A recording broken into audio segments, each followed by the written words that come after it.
Five Nights at Freddy's 3 is one of the most underrated games in the series. Alright, I said it. I even think it's better than FNaF 2, even though it undeniably has its fair share of problems as well.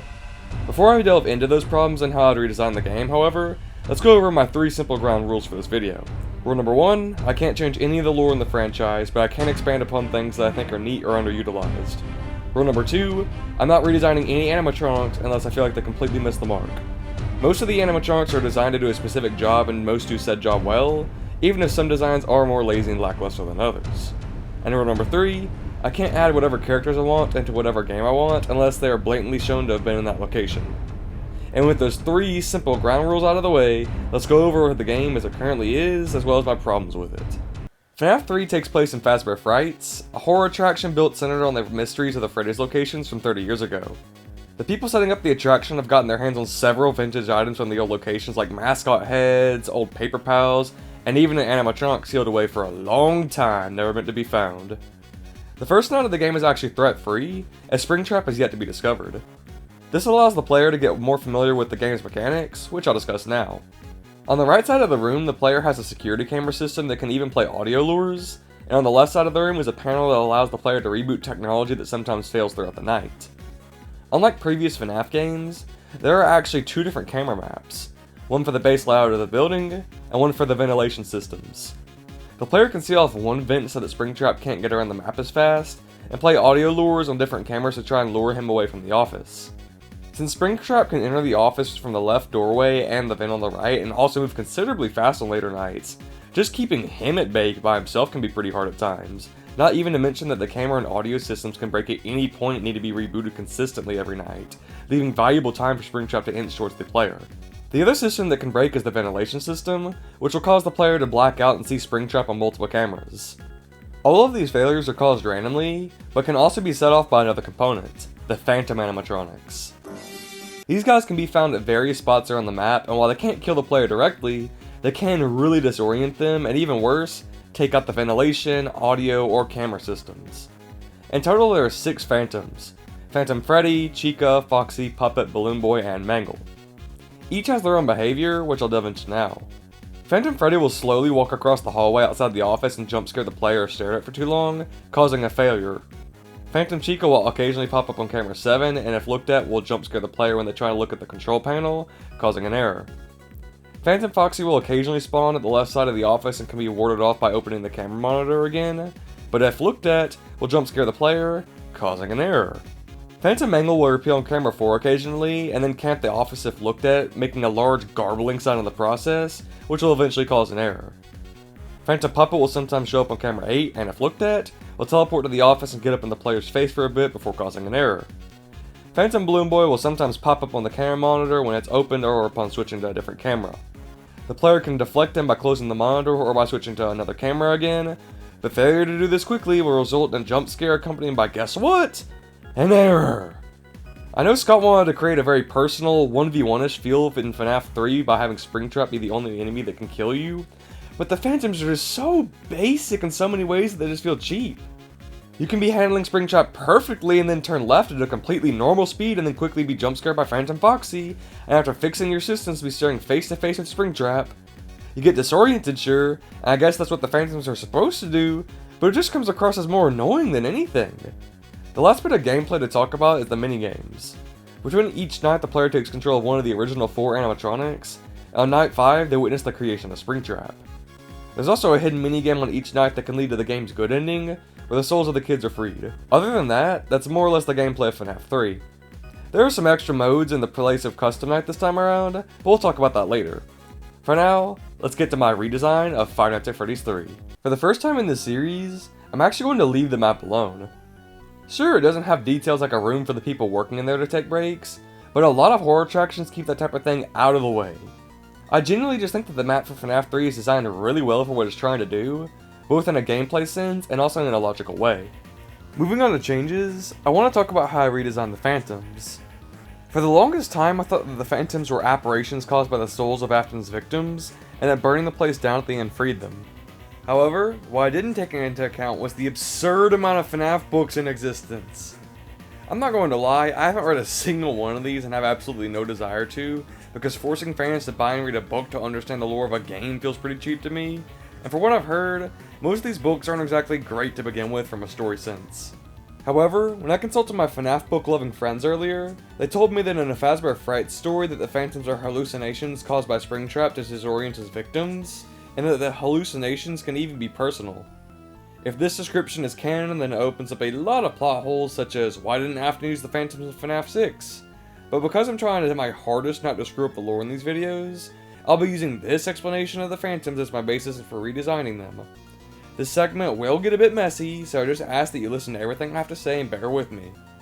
While we don't know who the player character of FNaF 3 is, the popular fan theory is that it's Michael Afton, son of William Afton, and the one who caused the bite of 83.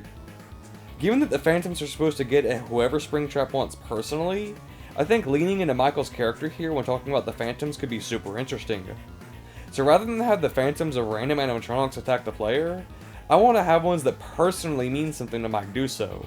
And given how we definitively know that Michael Afton is not the night guard in the FNaF 2 location, I really just don't see a reason for the phantom versions of Balloon Boy, Mangle, or the Puppet to exist in the game.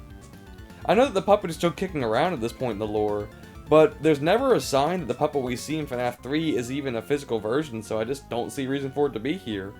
But given that Michael would be at least somewhat familiar with the Freddy, Bonnie, Chica, and Foxy characters because of the costumes that he and his friends are wearing on the day of the bite of 83, this leaves room for the phantom versions of these animatronics to have a personal connection to Michael, which lines up with the rules the books go by with the phantoms. I know having two Bonnies in the same game is a bit redundant, and adding a new character is questionable under my ground rules, but this genuinely leaves room for some interesting character exploration, and could even be theorized upon as the souls of the kids who have been seen in the minigames or something. These four phantoms visually would also be different as well, taking on a more broken appearance of the classic 4 animatronics, while also maintaining the almost burned look the phantoms have in base FNaF 3. Mechanically, here's how each of them would function. Phantom Freddy would appear on a random camera that Springtrap is not on, staring at the camera. If an audio lure was played on that camera, then Phantom Freddy would jump scare the player when they close the monitor next, leading to an audio failure. Phantom Bonnie would attack the player if they camped on the security cameras for too long. The time for how long the player could sit on the camera would gradually dwindle as the game went on, causing the player to panic more and more as if they can't immediately find Springtrap. For example, let's say that the cameras had been used for around 25 seconds. Phantom Bonnie would appear on the monitor, it would close, and then the player would be jump scared, causing a video failure. Phantom Chica would appear in a random vent, even if Springtrap is there. If that vent is sealed while Phantom Chica is on the camera, then she would close the monitor and jump scare the player, causing a ventilation error. If the vent was sealed before she popped up, however, the player wouldn't be punished. If you really need to seal the vent and Springtrap and her on the same camera, just switch off, switch back on, and everything should be all good. And for Phantom Foxy, he could reprise his role as the fastest animatronic ever. I think it would be interesting if he started not on a camera, but at the right side of the window in the office. The player could look in his direction and see him poking his head around the corner, staring at the player. Similar to FNaF 1, if Foxy goes for too long without being looked at, he'll rush the office. In this case, Foxy would run down the hallway and then jump scare the player, causing all 3 systems to fail.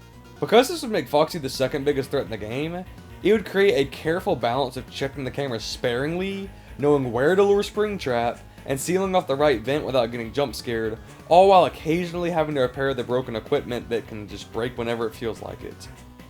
And yes, I am going to be keeping the way that the equipment randomly fails. Bad RNG hurts sometimes, but the gameplay loop that I'm describing would be way too easy without some RNG thrown into the mix to spice it up. Errors are now much fairer though, as being jump scared by a phantom in this redesign is a direct result of the player messing up, and not happening to click on a camera and getting unlucky or just happening to turn left too fast. And while the phantom's jump scaring the player relatively consistently does take away from the fear factor some, I just really can't think of another way of disorienting the player while making it obvious where they messed up. And speaking of jump scares, Springtrap's jump scares would need a lot of work. Using my basic knowledge of Source Filmmaker, I've whipped up what his 2 altered jump scares could look like, which I'll show on screen right now. And speaking of Springtrap, I would have a few changes to make for how he works. Given how Springtrap is meant to be the most human of all enemies in the series, I think giving the illusion of him actually walking around on the cameras would be really neat. I know animating numerous walk cycles and importing so many renders into Click Team wouldn't work, but this exact type of thing has actually been pulled off before. Emil Mako, creator of the fighting game series Five Nights at Freddy's, successfully used minimal frames to show an animatronic running down the hallways in Five Nights at Candy's 2 by blurring the animatronic enough over the course of a few frames to give the illusion that the animatronic was running and the camera was just running at such a slow frame rate, and that's why it looked the way that it did. Springtrap could still hide some and stand still like he does in base FNaF 3, but I think having these blurry frames where he just walks around a certain spot before stopping would look really cool and be something that the franchise had never seen before. I would also make the cameras a little bit less fuzzy so it was more obvious where Springtrap was half the time, because the odds of you finding him in base FNaF 3 without knowing where his exact positions are on camera renders can be really difficult sometimes. Now let's talk about the night structure. I'm going to be removing the safety that Night 1 offers. Even on an initial playthrough, spending the entire first night just sitting there is extremely boring and provides way too much time to get familiar with the game's mechanics, and it's even worse on a replay of the game. In my redesign, Springtrap would already be in the building, but without the powers of the Phantoms yet. This would allow the player to get a grip on how Springtrap functions and all of his uniqueness. Springtrap wouldn't be super aggressive, making Night 1 relatively easy but not as brain dead as Night 1 in base FNaF 3. Night 2 could add in Phantom Freddy and Chica, teaching the player that they can't be super careless on the cameras. Night 3 could add Phantom Bonnie and Phantom Foxy, establishing that the camera monitor has to be used sparingly, and Nights 4 and 5 would just be harder progressions of this gameplay loop. And as anybody who's seen my previous redesigns knows, I like to make the 6th night of these games way more interesting than they already are. At this point in the game, it's been revealed that Springtrap is William Afton, making him an even more terrifying foe to go against. I think having William actually speak during Night 6 would be really enhance the feeling that the player is going against an actual person rather than a brainless animatronic, and that's not all Night 6 should offer. I think having the Phantoms turn into kids with the appropriate character mask would be a neat touch as well, which could be interpreted as either the victims Afton murdered or the bullies Michael was with to cause the bite of 83. The night wouldn't play out very differently from a gameplay stance, but I think it would be a chilling climax. And hey, maybe the building could even catch fire right before the 6 AM message flashes on screen. I know this is way less intense than 6th Night for my FNaF 2 redesign, but the only reason I went all out on that one was because FNaF 2 has such a big character roster to play with, while here I'm cutting down the roster size considerably. The last change I want to make here is an inclusion of a custom night since all the Phantoms would actually work on a 0 to 20 AI basis. Setting Phantom Freddy and Chica to 20 would guarantee that they would always pop up somewhere when the camera monitor is opened.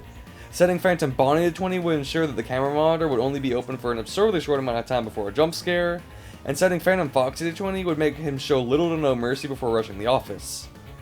Setting Springtrap to 20 would just make him move around way faster and make him harder than he actually is already. Challenges like aggressive mode could stay just to keep the extras menu more interesting, same for the character renders. But other than that, I don't have anything else to add. The secret minigames and ending can stay put as they are, and the few Easter eggs can stay too, and so can the newspaper at the end. I know I really had to stress the rules to make this redesign work, but I legitimately just couldn't think of many ways to change the gameplay of FNaF 3 like I could easily do for 2. Part of that comes down to me feeling like it genuinely just has less fundamental flaws than FNaF 2, even though the flaws of base FNaF 3 are still really bad. And while this redesign isn't perfect by any means, I do think it fixes some of those really rough flaws the base game has, and overall would make for a better gameplay experience, while still working to keep the almost personal nature of the game that Scott had wanted. If you made it this far and enjoy this style of content, I'd ask that you like the video and consider subscribing, as this is the type of content I'll be moving forward with on this channel. The next couple of videos will still be dedicated to redesigning all the games in the FNaF series, so stay tuned for that. Until then, I'll see you all next time. Thanks for watching. Paw Blart Mockup, Paw Blart Mockup, Paw Blart Mockup, Paw Blart Mockup, Paw Blart Mockup,